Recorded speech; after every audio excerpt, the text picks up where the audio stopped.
तो आज की सबसे बड़ी खबर, वो खबर यही है कि अमेरिका में भारत के सामानों पर 50% टैरिफ लागू हो गया है। इसमें 25% टैरिफ को अमेरिका ने रेसिप्रोकल टैरिफ का हिस्सा बताया है, जबकि बाकी के 25% टैरिफ को पेनल्टी घोषित किया है। पेनल्टी का मतलब यह है कि भारत ने अमेरिका के विरोध के बावजूद रशिया से कच्चा तेल खरीदना जारी रखा, इसलिए अमेरिका ने हम पर अतिरिक्त 25% टैरिफ और लगा दिया।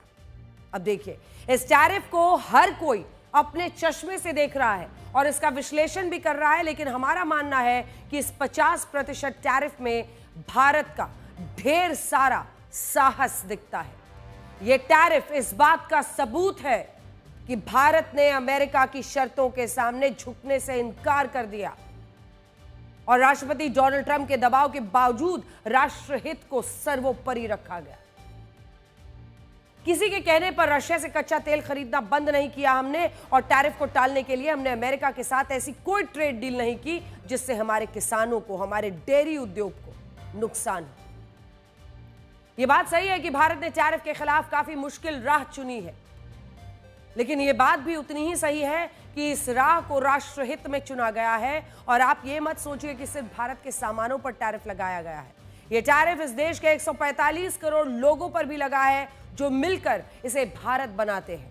राष्ट्रपति ट्रंप ने भारत को महाराजा ऑफ टैरिफ बताया था, लेकिन आज हम अमेरिका को यह बताना चाहते हैं कि वो भारत देश है ये जो अपने फैसलों पर डट कर खड़े रहना जानता है, और हम हार मानने वालों में से हैं ही नहीं। हमने तो उन अंग्रेजों से भी हार नहीं मानी थी जो ये सोचते थे कि वो हमेशा हम पर राज करेंगे, लेकिन 200 सालों के अत्याचारों के बाद अंग्रेजों को भी ये देश छोड़कर जाना पड़ा था। और दुनिया ने देखा था कि भारत के लोगों की इच्छा शक्ति कितनी मजबूत है, और इस बार भी वही इच्छा शक्ति हमें फिर से दिखानी होगी। हमारी सरकार को भी ऐसे कदम उठाने होंगे जिससे ये टैरिफ भारत के लोगों की आजीविका पर, उनकी जीवनी पर कम से कम असर डाले। मैं आपको बड़ी स्क्रीन पर जरा दिखाना चाहती हूं कि इस वक्त अमेरिका के जो बाजार है वहां पर सबसे ज्यादा क्या स्थिति बनती हुई दिखाई दे रही है। क्योंकि देखिए, जब आप बड़ी तस्वीर को इस मामले में समझेंगे तो ये ऐसा नहीं है। आज अगर आप देखिए तो ये तमाम देश है, ट्रंप का जो टैरिफ है 35% कनाडा पर है, 39% स्विट्जरलैंड है। जिन देशों से उसे किसी ना किसी तरीके से सीधा मुकाबला मिलता है, जिन देशों पर उसने सबसे ज्यादा लगाया है, उनमें दो ही देश है, एक ब्राजील 50% और एक भारत 50%। बाकी जितने भी देश हैं, सीरिया पर उसने जरूर 41% लगाया, इराक पे 35% लगाया है, लेकिन आजकल जो ट्रंप के बड़े पसंदीदा हैं आसिम मुनीर, उसके पाकिस्तान पर 19%, चीन पर चाइना चाइना चाइना करते हुए थकते नहीं थे डोनाल्ड ट्रंप, उस चीन पर 30% लगाया है। अमेरिका के बाजारों में सबसे ज्यादा टैरिफ उसने वाकई भारत और ब्राजील पर ही लगाया है। पूरी दुनिया में भारत और ब्राजील पर सबसे ज्यादा ये टैक्स है, और सीरिया पर 41%, म्यांमार पर 40%, ये आप कह सकते हैं दूसरे तीसरे नंबर पर है। उसके बाद स्विट्जरलैंड, जहां पर उसने 39% लगाया है, यहां पर आपको दिख रहा है। कुल मिलाकर इन तमाम देशों को देख लीजिए, सर्बिया पर भी 35% है, चीन और दक्षिण अफ्रीका पर सब मतलब उससे भी कम 30% है, मेक्सिको पर 25%, बांग्लादेश और वियतनाम पर 20%, और पाकिस्तान, इंडोनेशिया और कंबोडिया पर 1% और कम। मुनीर आकर लंच जो करता है साथ में, तो एक और उसको फायदा 19% कर दिया है। अब देखिए, ट्रंप का टैरिफ भारत पर अगर आप देखिए तो कुल टैरिफ जो है वो 50% हो गया है, रेसिप्रोकल टैरिफ 25% है, कंट्री स्पेसिफिक टैरिफ जो वो लगा रहा है ये कहकर कि भाई रशिया से तेल खरीद लो, ये वो 25% उसने ऐड किया है। तो भारत और ब्राजील पर सबसे ज्यादा टैरिफ इसलिए लगा है क्योंकि इन दोनों देशों को कंट्री स्पेसिफिक की श्रेणी में रखा गया है। इस श्रेणी में वो देश हैं जिन पर सजा के तौर पर अतिरिक्त टैरिफ लगाया जा रहा है। जैसे भारत पर रेसिप्रोकल टैरिफ तो 25% है, लेकिन अब हम उसको चूंकि हम रशिया से कच्चा तेल खरीद रहे हैं तो ये बताकर वो 25% टैरिफ और लगा रहा है। इसी तरह ब्राजील, जहां पर 10% रेसिप्रोकल टैरिफ लगाया गया है, लेकिन ब्राजील के राष्ट्रपति लुला डी सिल्वा ने ट्रंप की आलोचना की है और अमेरिका के साथ व्यापार करने से इनकार कर दिया, इसीलिए ब्राजील पर लगा दिया 40% और अतिरिक्त टैरिफ। अब इसमें लॉजिक ढूंढने की कोशिश मत कीजिए, क्योंकि लॉजिक ढूंढने की कोशिश करेंगे तो बड़ी मुश्किलों में फंसेंगे। अब ये देखिए, जब आप अलग अलग तरीके से इसे देखें, ये अतिरिक्त टैरिफ स्थायी नहीं है, और कई लोग ये मान रहे हैं कि जो 25% एक्स्ट्रा टैरिफ उसने लगाया है, इस पर किसी न किसी वक्त डोनाल्ड ट्रंप यू टर्न ले सकते हैं। जिस दिन अमेरिका और भारत के बीच कोई सहमति बनी तो ये टैरिफ 50% से सीधा 25% पर जरूर पहुंच सकता है। और अगर भारत की अमेरिका के साथ कोई ट्रेड डील हो जाती है तो ये टैरिफ 20% या उससे भी कम हो सकता है। आप इसे वियतनाम के उदाहरण से समझिए, जिस पर अप्रैल में कितना लगाया था 46% और अब उस पर कितना है 20%। अब अमेरिका ने इसे घटाकर 20% कर दिया है। इसीलिए आप ये बिल्कुल मत सोचिए कि अब हमारे देश के लिए हमेशा हमेशा के लिए इन सामानों पर 50% टैरिफ ही लागू रहेगा। ये बदल भी सकता है और ये बात भारत के पूर्व विदेश सचिव और मौजूदा राज्यसभा सांसद हर्षवर्धन श्रृंगला ने भी कही है और अमेरिका के वित्त मंत्री स्कॉट बेंसेट ने भी कहा है कि भारत और अमेरिका साथ मिलकर ही आगे बढ़ेंगे। सुनिए। Hopeful that we will find a way to conclude a satisfactory, mutually beneficial free trade agreement with the United States early rather than late, and that would certainly take us to the next step of the visit of President Trump to India. तो कई लोग ये मान रहे हैं कि एक agreement की तरफ हम बढ़ सकते हैं और अगर ऐसा होता है तो फिर बहुत अचरज की बात नहीं होगी कि जिस हैरानी के साथ ये टैरिफ इतना 50% पर पहुंचा दिया है ट्रंप ने, उसी तरीके से वापस भी इसे ले लिया जाए जैसा कई देशों में ट्रंप कर चुके हैं। इन बयानों के बावजूद यहां ये बात भी मायने रखती है कि ये टैरिफ कितने वक्त तक लागू रहेगा। अगर ये लंबे समय तक लागू रहता है तो इसमें यह आशंका रहेगी कि भारत का सामान दूसरे देशों के सामानों से रिप्लेस ना हो जाए और ऐसी स्थिति में अगर भविष्य में टैरिफ कम भी हुआ तब भी हमारे लिए अमेरिका के बाजार में वापसी करना एक चैलेंज रहेगा। लेकिन यह भी याद रखिए कि भारत अभी से वैकल्पिक बाजार भी ढूंढ रहा है। तमाम देशों में अभी से ही जो हमारा कॉमर्स मिनिस्ट्री है वो ये कोशिश कर रहा है, यूरोपियन यूनियन तमाम देशों में वो जाए और वहां पर एक वैकल्पिक बाजार अभी से ढूंढने की कोशिश है। अब देखिए, जिन 5 सेक्टर्स या उद्योगों को सबसे ज्यादा नुकसान हो सकता है उनमें पहले नंबर पर है कपड़ा उद्योग, जो हम आपको बता रहे हैं भारत अपने कुल निर्यात का 28% जो है वो कपड़े का निर्यात वो यूएस को करता है, सिर्फ अमेरिका को भेजता है 28%, जिस पर पहले 10% टैरिफ लगता था जो आप यहां पर देख रहे हैं, लेकिन अब ये टैरिफ हो गया है 62%। कितने लोगों को काम देता है ये उद्योग? लगभग 4.5 करोड़ लोगों को ये उद्योग जो है वो उनको नौकरी देता है। सारे लोगों के रोजगार पर अचानक से असर नहीं होगा, वैकल्पिक बाजार ढूंढे जा रहे हैं। अगला जेम्स एंड ज्वेलरी सेक्टर है, इसमें 31% हीरा, सोना, चांदी, प्लैटिनम के गहने अकेले अमेरिका को हम भेजते हैं। कपड़े में 28% हम भेजते हैं अमेरिका को और जेम्स ज्वेलरी में 31% हम भेजते हैं। पहले सिर्फ 2% लगता था टैरिफ, अब हो गया है ये 52.1%। और कितने लोगों को यहां पर काम है? तो लगभग 50 लाख को। अगले पर आ जाइए, फूड एंड बेवरेज सेक्टर में भी भारत अपने कुल निर्यात का 11% खाने पीने का जो सामान है वो अमेरिका है, लेकिन उससे पहले भारत का जो ऑर्गेनिक केमिकल उद्योग है वो आ गया है। ये ग्राफिक्स आपको जल्दी से दिखा देते हैं। इसमें हम कितना 14% सिर्फ अमेरिका को देते हैं। 20 लाख लोग इससे जुड़े हुए हैं और 4% जो पहले था वो अब 54% हो गया है। अब अगला जो है जल्दी से फूड वाला दिखा देते हैं, भारत का खाद्य और पेय पदार्थ, जिसमें हम 11% अमेरिका को बेचते हैं, कुल 100% में से 11%। और कितने लोग? 80 लाख लोग इससे जुड़े हुए हैं।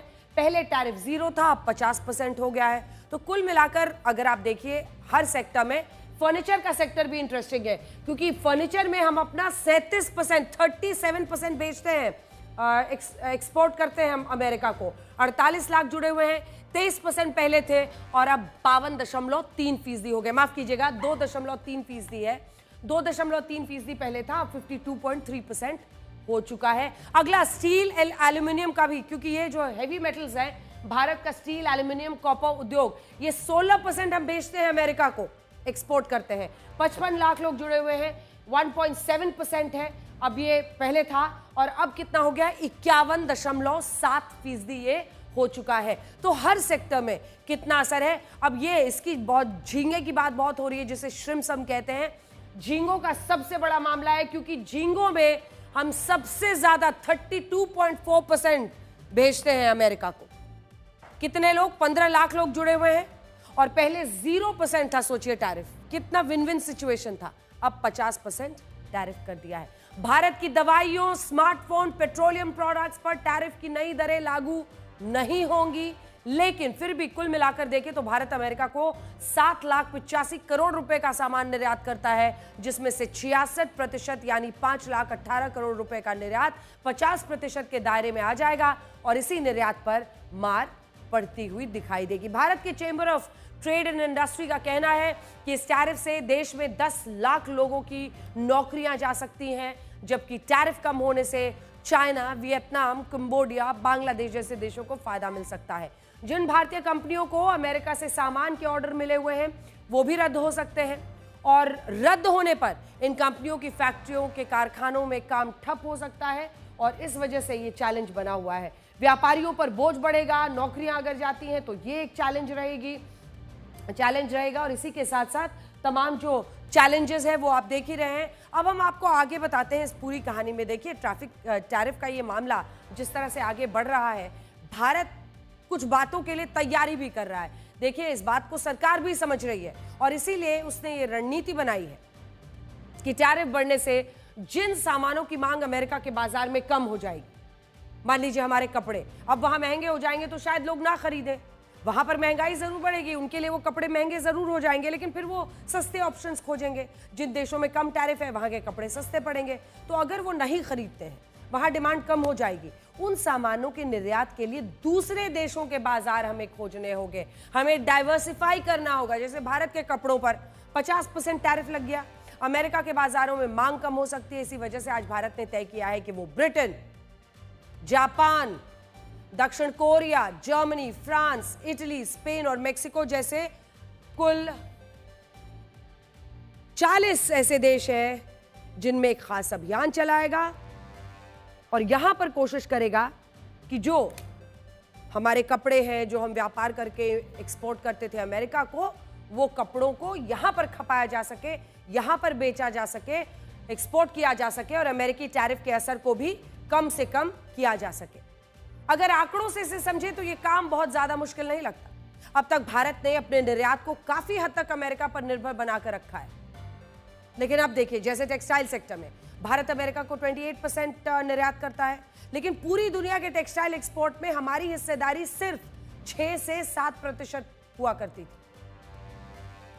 James and jewellery, Bharat America को 31% का निर्यात करता था, लेकिन पूरी दुनिया के बाजार में हमारा कितना 4.3%, 4.3% हिस्सेदारी थी।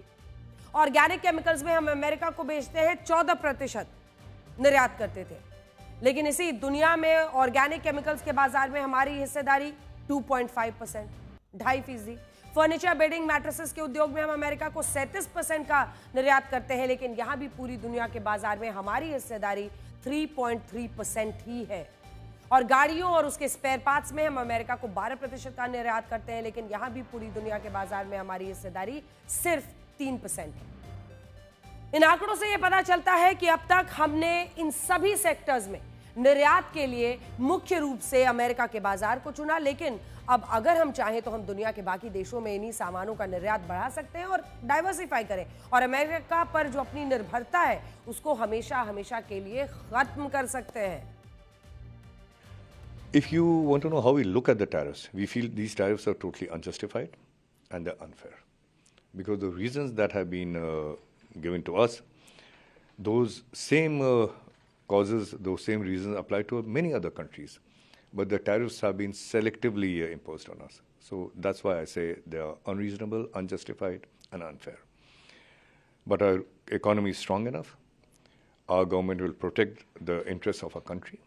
And we will continue to look at markets for all resources because we have a very large population whose energy security also has to be addressed.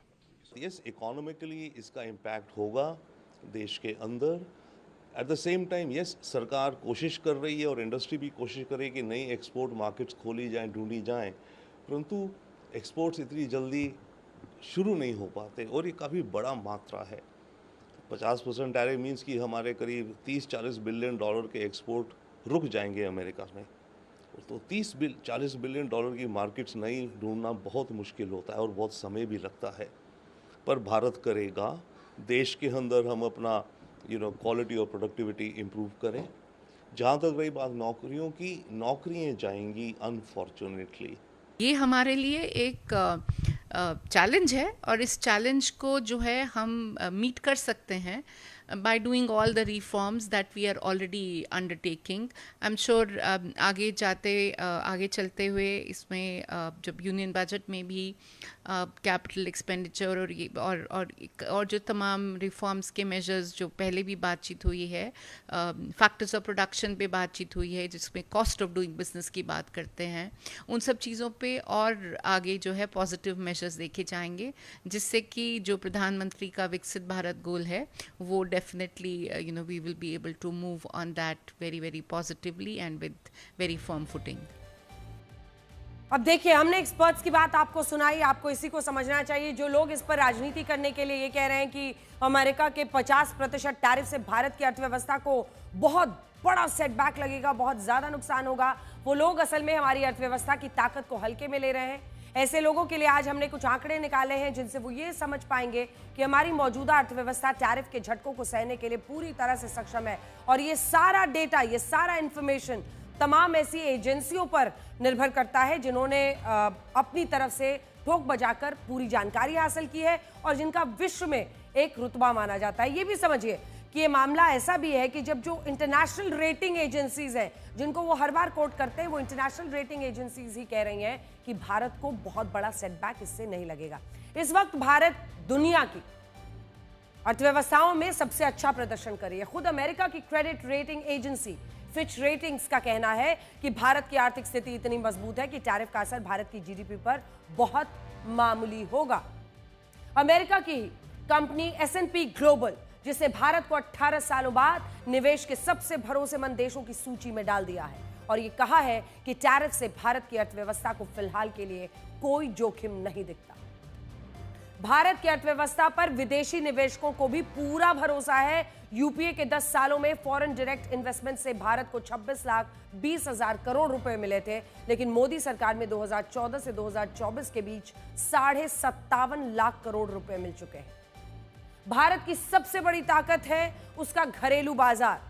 America के मैकिन्जी ग्लोबल इंस्टीट्यूट का कहना है कि 2050 तक दुनिया की कुल खपत में भारत की हिस्सेदारी 16% हो जाएगी और इस मामले में सिर्फ उत्तरी अमेरिका के देश हमसे आगे होंगे। कुल खपत में इतनी बड़ी हिस्सेदारी होने के कारण भारत और उसके बाजार को कोई भी देश नजरअंदाज नहीं कर पाएगा। तीसरा, जीएसटी कलेक्शन में इजाफा होने से सरकार का खजाना बढ़ रहा है। 2024-25 में भारत का जीएसटी कलेक्शन 22,08,000 करोड़ रुपए रहा और इसमें पिछले साल के मुकाबले लगभग 9.4% की वृद्धि हुई है। यह बताता है कि घरेलू फ्रंट पर भारत की अर्थव्यवस्था शानदार प्रदर्शन इस वक्त कर रही है। इसके अलावा हमारे देश में महंगाई भी काबू में है। जुलाई महीने में खुदरा महंगाई दर 1.55% के स्तर पर आ चुकी है, देखिए गिरावट के साथ, और यह 8 साल का अब तक का सबसे निचला स्तर है। ऊपर से हमने स्वदेशी सामानों को अपनाना शुरू कर दिया है और अपनी खपत में ज्यादा से ज्यादा स्वदेशी सामानों को जगह देने की बात कही है, जिससे हमारी अर्थव्यवस्था का लंबे समय में कई फायदे हो सकते हैं और हम एक तीर से 2 निशाने साध सकते हैं। स्वदेशी सामानों के इस्तेमाल से अमेरिका के टैरिफ का असर ना के बराबर रह जाएगा और चीन के सामान पर हमारी जो निर्भरता है वो भी घट जाएगी। और इसीलिए हमने कल भी आपको एक हैशटैग दिया था, जो हैशटैग स्वदेशी बोर्ड, और आज हम आपसे फिर ये कह रहे हैं कि अगर आप भारत में बने सामान बेच रहे हैं, अपनी दुकान के बाहर स्वदेशी सामानों का एक बोर्ड जरूर लगाएं और उसकी तस्वीर या वीडियो खींचकर हमें भेजें और इस तस्वीर और वीडियो को हम अपने इस ब्लैक एंड व्हाइट शो में आपको दिखाएंगे।